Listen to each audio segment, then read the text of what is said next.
Margaret Beaufort is arguably the great winner of the Wars of the Roses. Certainly she is one of the few to have lived through the war in its entirety, and as such became the matriarch of the House of the Tudor. Mother to Henry VII, she is an ancestor to every British monarch since Henry VIII. But though she existed in the same world as Marguerite of Anjou, Elizabeth Woodville and Anne Neville, she is rarely seen as exciting as them. She never wore a crown, and by the time she held substantial power, she was a woman in her 50s. Instead, she is usually depicted as the mother-in-law from hell, a meddler and a jarring mix of pious and power-hungry. Margaret was born in the spring of 1443 to John Beaufort, Duke of Somerset, and Lady Margaret Beauchamp. Via her father, she had strong blood connections to the royal house of Lancaster, then led by the 21-year-old King Henry VI. John and the King were second cousins. 5 years before her birth, John had been released as a prisoner of war in France, where he had languished for no less than 17 years. Captured as a teenager, he returned to England at the age of 35, where he quickly married and lapped up as many financial rewards as he could. Among them was a request from the King's government to lead an army in France to support the defence of Aquitaine, which was sweetened with money and an elevation from an earldom to a dukedom. Reluctant to leave home, he delayed his departure for months, not arriving in France until after the birth of his first child, Margaret. Just as Margaret reached her first birthday, John was dead. Ever since, rumours have swirled that it was suicide, though the Beauforts always maintained he contracted an illness abroad. John's dukedom passed to his younger brother, Edmund, but the bulk of his wealth was left to his only child.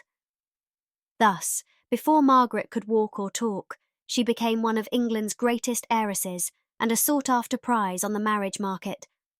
Not a bad lot for a woman in the 15th century, and, as we will see, the defining characteristic of her adult life. Margaret's first years were overseen by her mother, Margaret Beauchamp, who would have been in her early 30s when her daughter was born. Her marriage to John had been her second. Her first marriage to Sir Oliver St. John had ended with his death in 1437 and produced 7 children. Her attractiveness to John when he returned from France the next year was the inheritance she had come into in 1421. Like her daughter, she was independently wealthy. Before her father's death, Margaret had been made a ward of none other than the king himself, who personally brokered her first marriage while she was still in the cradle. Wardship of her lands was gifted by the king to one of his closest advisers, William de la Pole, Marquess of Suffolk, who was then in the midst of arranging the king's own marriage to Marguerite of Anjou. William had one son, John, roughly a year older than Margaret, and the marriage of the 2 children provided them with a hefty fortune and the merging of 2 respectable families. Little is known of Margaret's childhood, save that she appears to have been close to at least some of her half-siblings and was likely given a decent education. When she was around 4, her mother remarried again to Lionel de Wells, 6th Baron Wells, by whom she had one son, John, in 1450. 1450 was a turning point for Henry VI.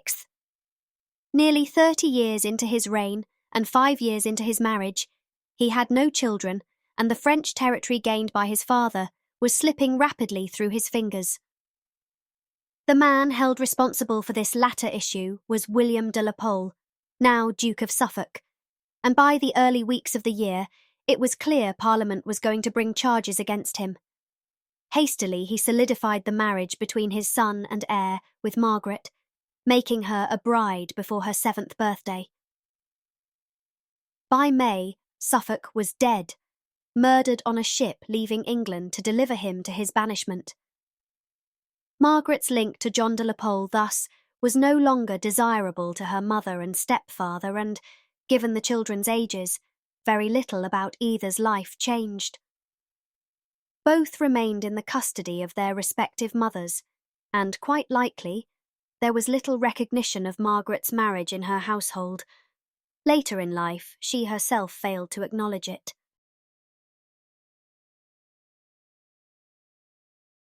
Three years later, King Henry quietly dissolved the union, which was easy enough to do, given that the children were still under the age of consent, and it had never been consummated. He had a better bridegroom in mind for the young heiress, his own half-brother, Edmund Tudor, Earl of Richmond. He granted Margaret's wardship to Edmund and Jasper jointly, and she was likely intended to marry Edmund from the outset. As Margaret was only 10 at the time, the wedding itself was postponed until November 24th, 1455, when she was 12 and he 25. Likely it was held in London in the presence of the King and Queen, since Edmund attended the opening of Parliament a few days earlier. It's possible that the marriage wasn't meant to be immediately consummated, but it certainly was by April 1456, when Margaret conceived. If Edmund was meant to hold off, his decision not to was likely financial, not lust. He could not fully gain control of his wife's fortune until there was a child.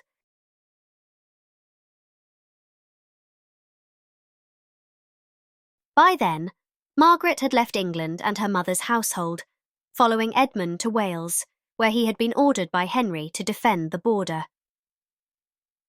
By June 1456, Edmund and his men had successfully quashed most of the Welsh rebels. However, the Duke of York, the same man who feuded with Margaret's father back in 1443, was by then a thorn in Henry's side and sent an influx of men under William Herbert that August. They seized Carmarthen Castle, where Edmund was staying, imprisoned him and left him behind as they moved on in an attempt to take control of South Wales. Edmund was released in November. However, he had grown dangerously ill while in captivity, likely of the plague, and died soon after. Margaret was 13, pregnant and a sitting duck in the middle of Wales. Margaret travelled hastily to Pembroke Castile, where her brother-in-law, Jasper, had moved upon hearing of his brother's death. The bulk of Edmund's fortune passed on to Jasper. However, his title, Earl of Richmond, was bequeathed to his posthumous son, who was born on January 28, 1457. We don't know the specifics, but the traditional narrative is that in addition to her youth, Margaret was small for her age, and childbirth was so physically traumatic that it left her incapable of bearing any more children. Certainly that makes a certain amount of sense. After all, she seemingly conceived Henry without difficulty a few months after marriage, and despite 2 more husbands, there are no further records of pregnancies or births, much less additional children. Still, it's worth noting that we have no idea what Margaret's actual experience was, nor do we know what she thought of Edmund or the realities of their married life.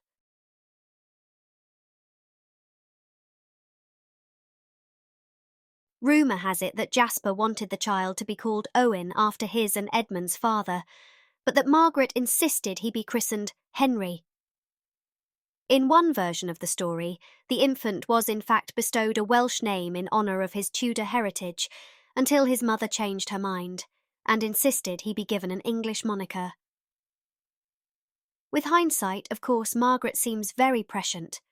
More likely, she was well aware that her future as a young widow was dependent on the goodwill of the king, and she wanted to underline her and her son's relationship to him. As Margaret recovered from childbirth, she spent the winter at Pembroke Castile with Jasper and Henry, but she wasn't given much time. Jasper knew it was important to find Margaret another husband, and he landed on an alliance with the Stafford family. He befriended the enormously powerful Duke of Buckingham, and in March he and Margaret travelled to his manor home of Greenfield near Newport. At some point during the trip, it was decided that Margaret would marry his second son, Sir Henry Stafford. Buckingham's eldest son, Humphrey, was already married to Margaret's cousin. Unfortunately, we have no idea what our Margaret thought of remarrying so quickly, but there's a good chance that she and Jasper were in alignment that the best thing she could do for her son was offer him stability and another protector. Given the political chaos unfolding, it was safer to make the choice herself than run the risk of having it be made for her.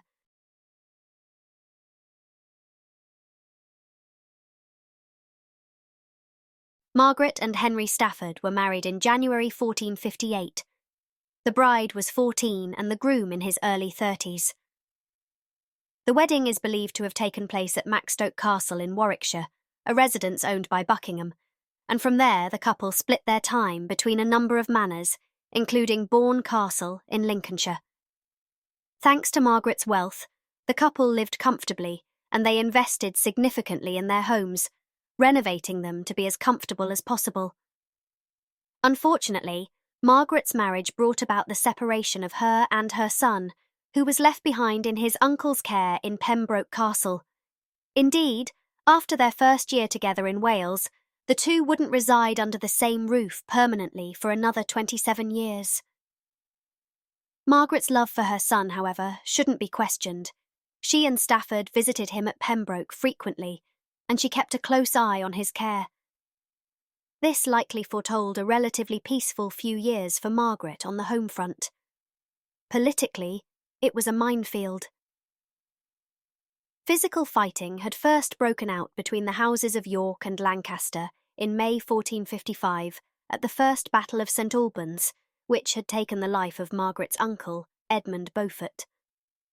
The dukedom of Somerset was now held by her cousin, Henry, while court was an increasingly dangerous place as the two sides careened towards all-out warfare.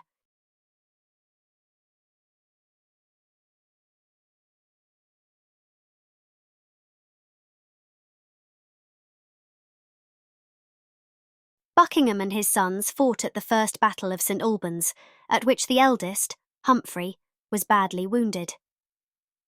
In May 1458, some 4 months after Margaret wed the younger brother, Humphrey died, predeceasing his father. It may have been as a result of his wounds, or possibly an unrelated illness. In theory, the dukedom of Buckingham would have then passed to Margaret's own husband upon the death of her father-in-law. However, Humphrey and her cousin had already produced an heir. When Buckingham died 2 years later, in the summer of 1460, following the Battle of Northampton, the new duke was 6-year-old Henry Stafford, a figure who would become incredibly important to Margaret's life in later years. Staunch Lancastrians, Stafford and Margaret supported the king and queen until the bitter end. In March 1461, Stafford fought alongside the Lancastrians at the Battle of Towton, and thus found themselves on the losing side when York's son was proclaimed King Edward IV just days later, and King Henry, Queen Marguerite, and Prince Edward took flight.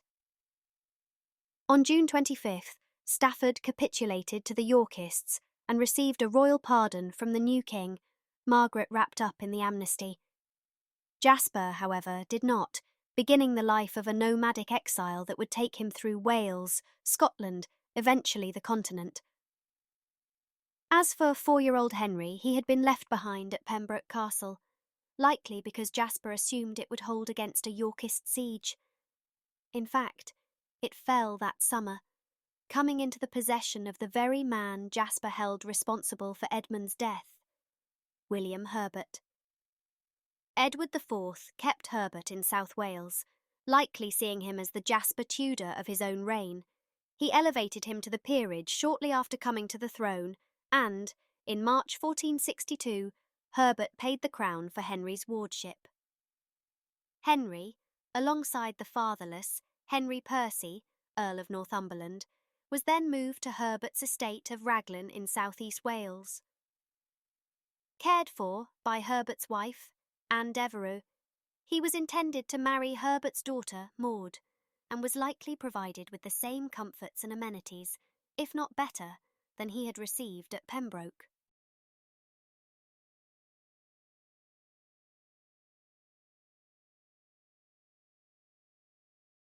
He was, however, separated from his mother, though they were allowed to correspond, and, thanks to Stafford's capitulation, Margaret was also granted occasional visits to Raglan. In September 1467, for instance, there is a record of Margaret travelling with her husband to see her son for about a week. The arrangement came to an abrupt end in 1469, when Edward IV was betrayed by his younger brother, George, Duke of Clarence, and his closest adviser and cousin, Richard Neville, Earl of Warwick. In defence of Edward, Herbert rode out from Raglan with an army including 12-year-old Henry Tudor. He was arrested following the Battle of Edgecote Moor by Warwick's men and unceremoniously beheaded on July 27th.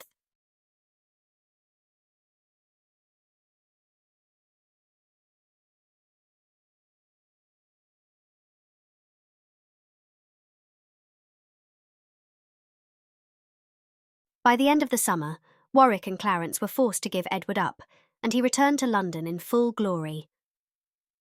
Warwick and Clarence were pardoned, but still viewed with suspicion. At this time, he made Stafford's younger brother the Earl of Wiltshire for his loyalty, but Stafford himself, who had met with Clarence alongside his Lancastrian wife, remained a mere knight. Warwick and Clarence rebelled again, this time forcing Edward IV into exile. By then, Jasper had joined the Lancastrian exiles on the continent.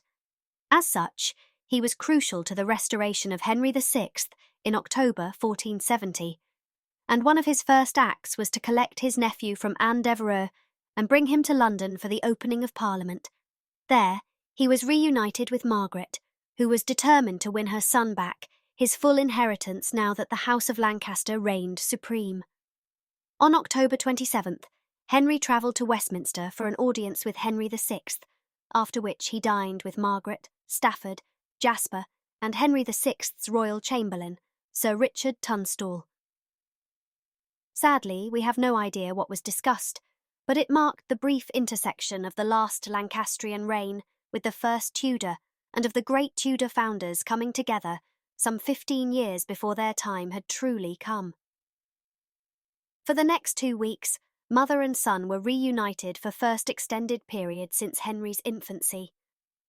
At the end of it, Henry returned to Wales, now in Jasper's custody.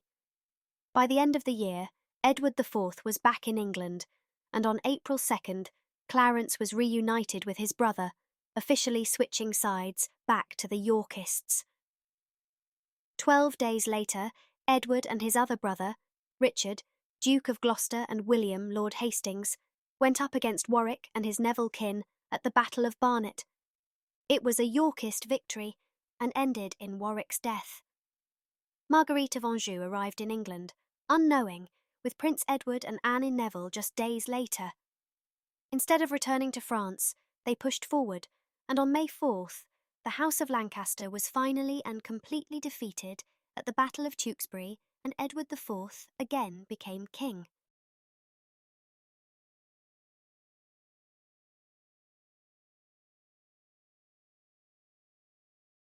"14-year-old Henry, with his Tudor and Beaufort parents, not to mention his Valois grandmother, was one of the few Lancastrians left with royal connections.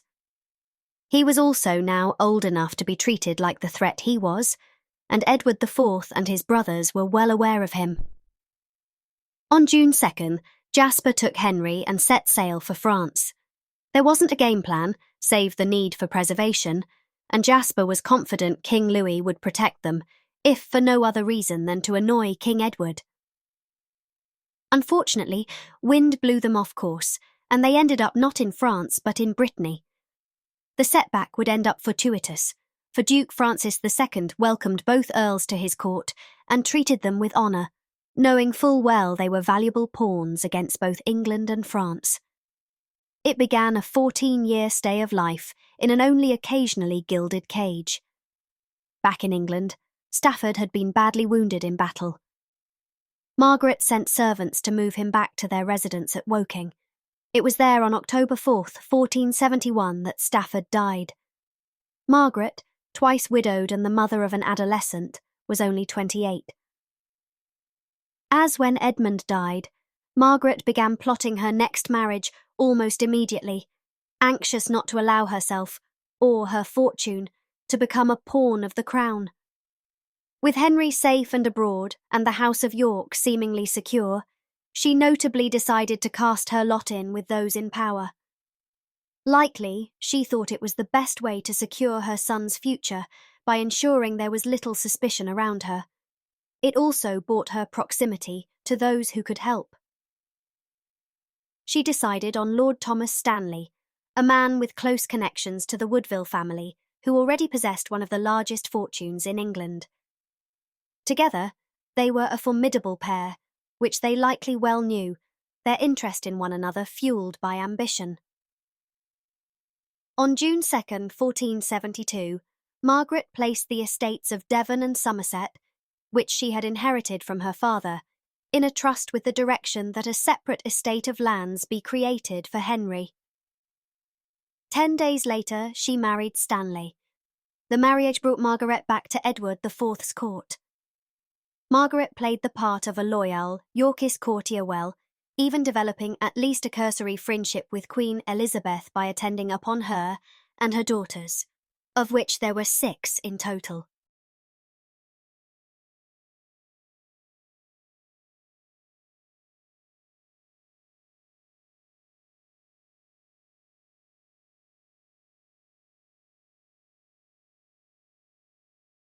By the 1480s, she was well trusted by the king and queen, despite Jasper and Henry's presence in Brittany.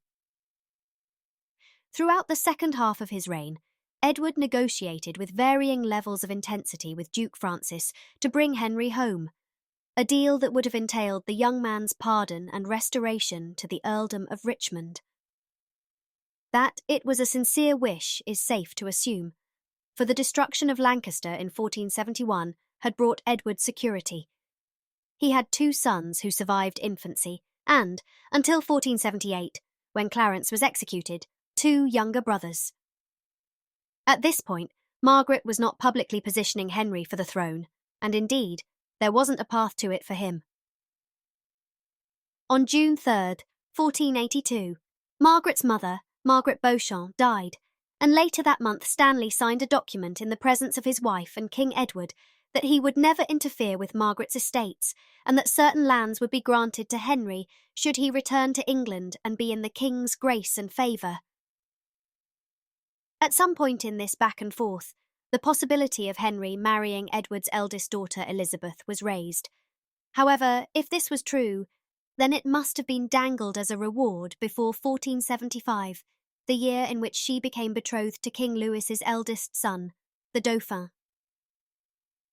On April 9, 1483, Edward IV died at the age of 40. He was succeeded by his 12-year-old son, Edward V, whose government was to be led by his uncle, Richard, Duke of Gloucester, until he reached his majority. Edward V and his siblings were branded bastards, and Queen Elizabeth's marriage declared illegal. Edward and his brother were lodged in the Tower of London. Elizabeth and her daughters sought sanctuary in Westminster, and Richard, Duke of Gloucester, was named King Richard III.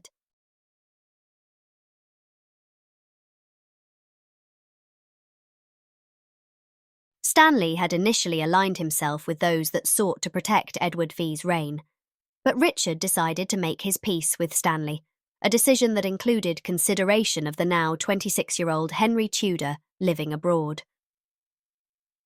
On July 5, 1483, Margaret and Stanley met with Richard and his Chief Justice, William Hussey, to discuss a ransom debt she believed owed to her by the Orleans family in France. She also took this as an opportunity to approach her nephew, Henry Stafford, Duke of Buckingham, now 29 and Richard's closest counsellor, and ask him to intervene on her son's behalf. Again, the idea of marrying Henry to Elizabeth of York was raised, this time receiving the interest of not only Richard, Stanley and Margaret, but Buckingham, his wife, Catherine Woodville, and the bishops of Worcester and Ely. Just 1 week later, Richard sent an agent to Duke Francis in Brittany, urging him to keep Henry Tudor under lock and key. Francis responded with a long list of demands that Richard was ill-equipped to meet. As such, Henry continued to enjoy the greater share of freedom that Francis had slowly begun allocating him, including greater expense invested into his upkeep. Yet another fortuitous turn came when King Louis, arguably Europe's most powerful monarch at the time, died on August 30th, his throne passing to his 8-year-old son, Charles, and his government coming into the hands of his daughter, Anne, Duchess of Bourbon. Margaret, meanwhile, had grown invested in the idea of Henry marrying Elizabeth of York. She decided to make contact with Elizabeth Woodville, now living behind heavy lines of security from inside and outside Westminster Abbey Sanctuary.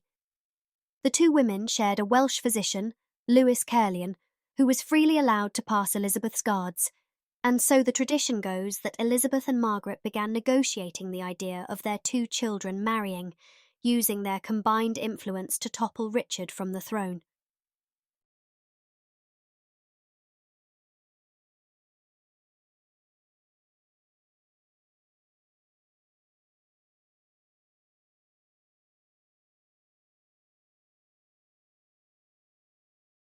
If Margaret wanted Henry on the throne by this point, which it stands to reason, then in the time span of a year she had gone from trying to bring about his reconciliation with the House of York to wanting him to overthrow it.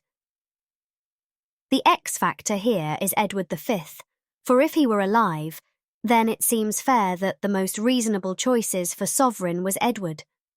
With Edward dead, and Richard III presumably responsible, or at least perceived as such, then all of a sudden Henry Tudor has a viable means to taking the throne.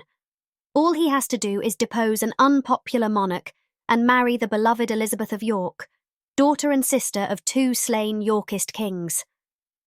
It is for these reasons that Margaret is oftentimes accused of having a hand in the princes' deaths.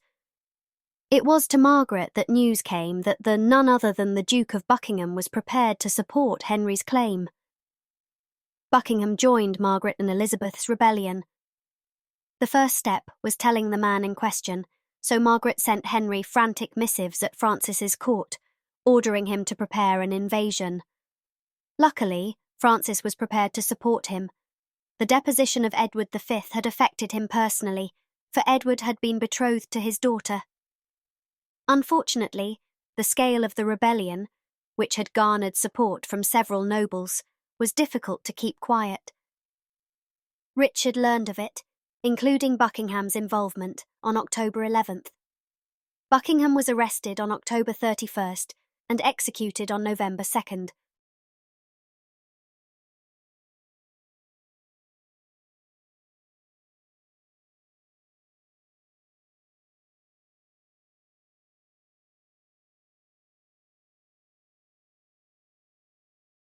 As for Henry, he had departed from Brittany at the head of a small flotilla of ships. Upon seeing the English coast littered with Richard's men, he and his entourage turned around. They ended up in France, and from there returned to Brittany, where they learned of Buckingham's death.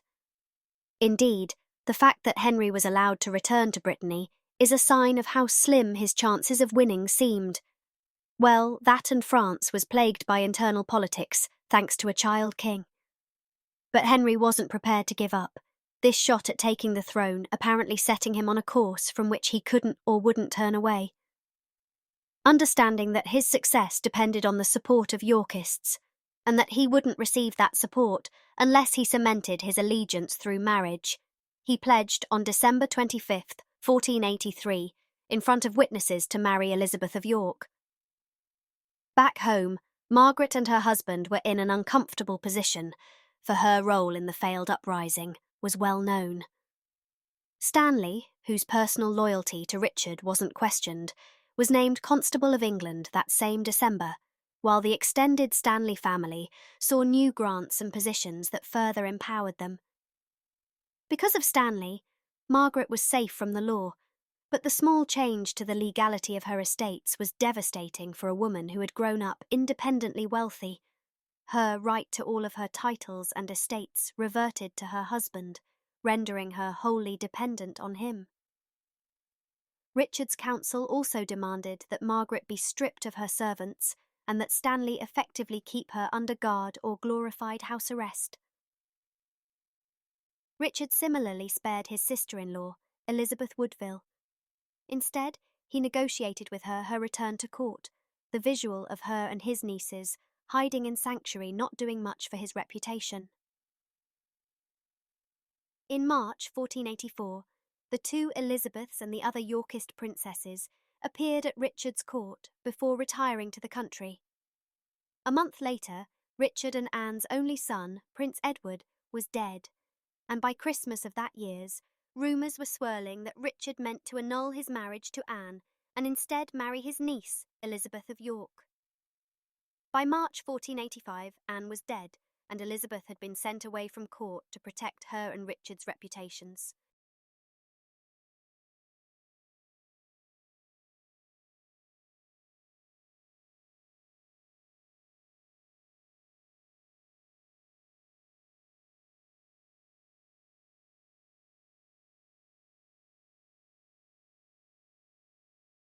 Yet another small twist here brought some irony for Margaret. With Prince Edward dead, Richard needed an heir. He decided upon his nephew, the Earl of Lincoln, son of John de la Pole, Duke of Suffolk, Margaret's former husband. As for Henry, he was in increasing danger thanks to his public play for the English crown. In September 1484, he left Brittany for France with the permission of Charles VIII and the Duchess of Bourbon. The move had been nothing short of an escape, and involved the secret plotting of Henry and Jasper to cross the border, travelling straight for Anjou without stopping. In France, Henry was joined by the English Earl of Oxford, one of the few Lancastrian lords who refused to make their peace with York after 1471. Among his other followers were Thomas Grey, Marquess of Dorset, Elizabeth Woodville's eldest son via her first marriage, and Sir Edward Woodville, Elizabeth Woodville's younger brother. But Elizabeth Woodville was hardly waiting for Henry Tudor's arrival, nor, seemingly, was Elizabeth of York. When rumours of the younger Elizabeth's relationship reached Henry abroad, he had dismissed them with the cynical promise to marry her younger sister, Cecily, if that's what it took. The English were well aware of Henry Tudor's movements, and that he had been well received by the French. By the early summer, Richard and his government were preparing for an invasion, and so it was that Stanley opted to leave court, probably to keep his options open. Richard, not trusting Stanley or Margaret, decided to keep Stanley's son from his first marriage, Lord Strange, as an incentive for loyalty. On August 7th, 1485, Henry landed in Wales and began his trek east. Richard hastily summoned Stanley to his side, only to be refused. Instead, the man pleaded forgiveness, since he was suffering from the sweating sickness, an illness contagious enough it was unlikely a king would otherwise have insisted he come anyway. Lord Strange was arrested, and, while in custody, possibly under torture, he admitted that he, his father, and his uncle, Sir William Stanley, were working for Henry Tudor. Lord Strange, confident that his father would help him, promised that if he asked him to join the king, he would.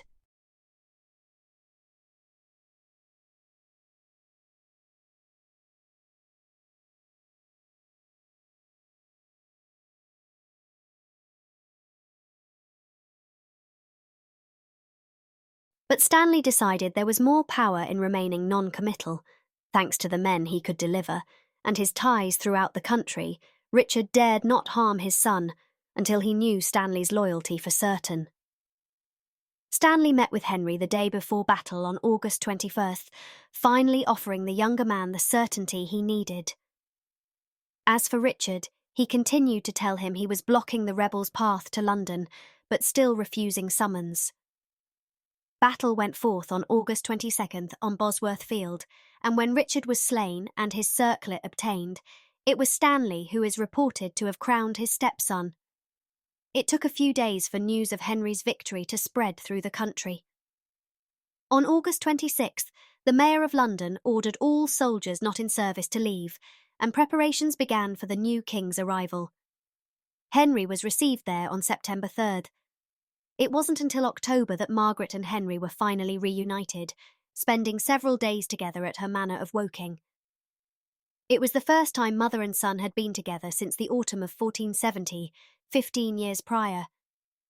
From then on, Margaret saw to it that they were never separated again, ordering her rooms to be near his, as she took a place of supreme prominence at his court. And from the outset, it was observed that she had a particular influence on her son.